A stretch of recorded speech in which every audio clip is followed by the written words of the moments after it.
करना होगा। आत्मा में शरीर जैसे परिवर्तन नहीं होते। मूलतः अविकारी रहते हुए आत्मा अनंत परमात्मा की तुलना में अनुरूप है। परमात्मा अनंत है और अनुआत्मा अति सूक्ष्म है। अति सूक्ष्म आत्मा अविकारी होने के कारण अनंत आत्मा भगवान के तुल्य नहीं हो सकता। यही भाव वेदों में भिन्न भिन्न प्रकार से आत्मा के स्थायित्व की पुष्टि करने के लिए दोहराया गया है। किसी बात का दोहराना उस तथ्य को बिना किसी त्रुटि के समझने के लिए आवश्यक है।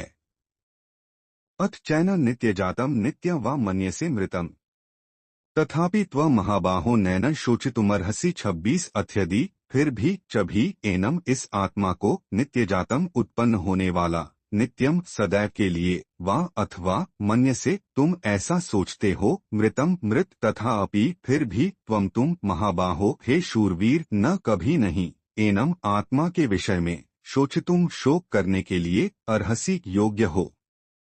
किंतु यदि तुम यह सोचते हो कि आत्मा अथवा जीवन का लक्षण सदा जन्म लेता है तथा सदा मरता है तो भी है महाबाहु, तुम्हारे शोक करने का कोई कारण नहीं है।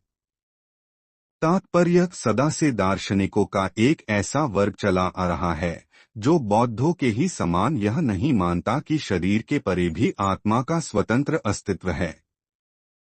ऐसा प्रतीत होता है कि जब भगवान कृष्ण ने भगवद गीता का उपदेश दिया तो ऐसे दार्शनिक विद्यमान थे और लोकायतिक तथा वैभाषिक नाम से जाने जाते थे। ऐसे दार्शनिकों का मत है कि जीवन के लक्षण भौतिक संयोग की एक परिपक्वावस्था में ही घटित होते हैं।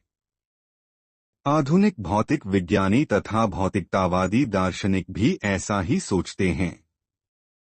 उनके अनुसार शरीर भौतिक तत्वों का संयोग है और एक अवस्था ऐसी आती है जब भौतिक तथा रासायनिक तत्वों के संयोग से जीवन के लक्षण विकसित हो उठते हैं।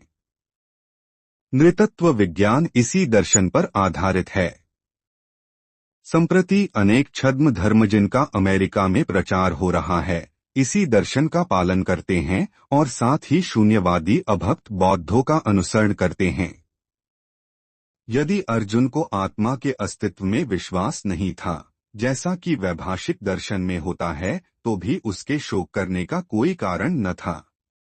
कोई भी मानव थोड़े से रसायनों की क्षति के लिए शोक नहीं करता तथा अपना कर्तव्य पालन नहीं त्याग देता है।